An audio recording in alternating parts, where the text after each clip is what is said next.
চাকরির জন্য টাকা এনেছো তো? হ্যাঁ স্যার, আমি দাঁড়িয়ে আছি স্যার, পুরো 5 লাখ টাকাই আছে ব্যাগের মধ্যে স্যার। চাকরিটা পাবো তো? হ্যাঁ।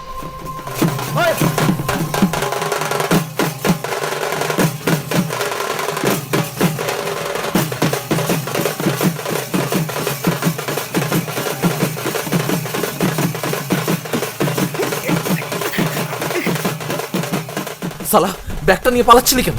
ভাই ভাই আমার টাকাটা খুব দরকার। তোর যদি ঘুষ দেওয়ার টাকা থাকে তুই এরকম অনেক টাকা রোজগার করতে পারবি। এই টাকাটা আমি অনেক কষ্টে জোগাড় করেছি ভাই। আমার যদি চাকরিটা না হয় তাহলে আমার লাইফে আর কিছু করার থাকবে না।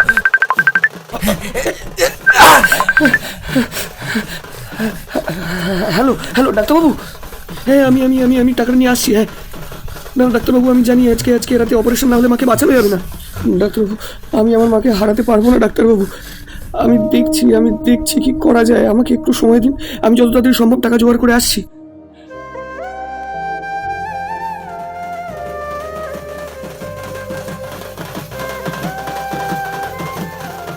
ভাই ভাই তুই কোথায়? তুই তাড়াতাড়ি হসপিটালে যা ভাই।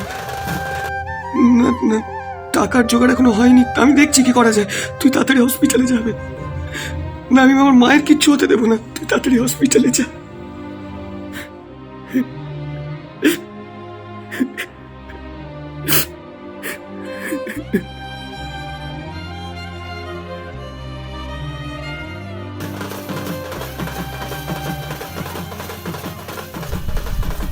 অনেক কষ্টে টাকাটা জোগাড় করেছিলাম ভাই চাকরির জন্য। চাকরি তো আরেকটা পেয়ে যাব, কিন্তু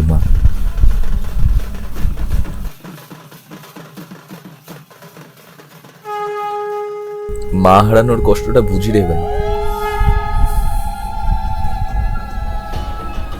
এখন তুই হাসপাতালে যা, মা তোর জন্য অপেক্ষা করছে।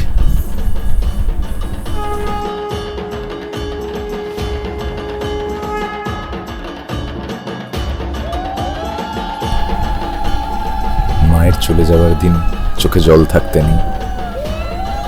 সব মায়েরা বেঁচে থাকুক, সব সন্তানদের হাসি নিয়ে।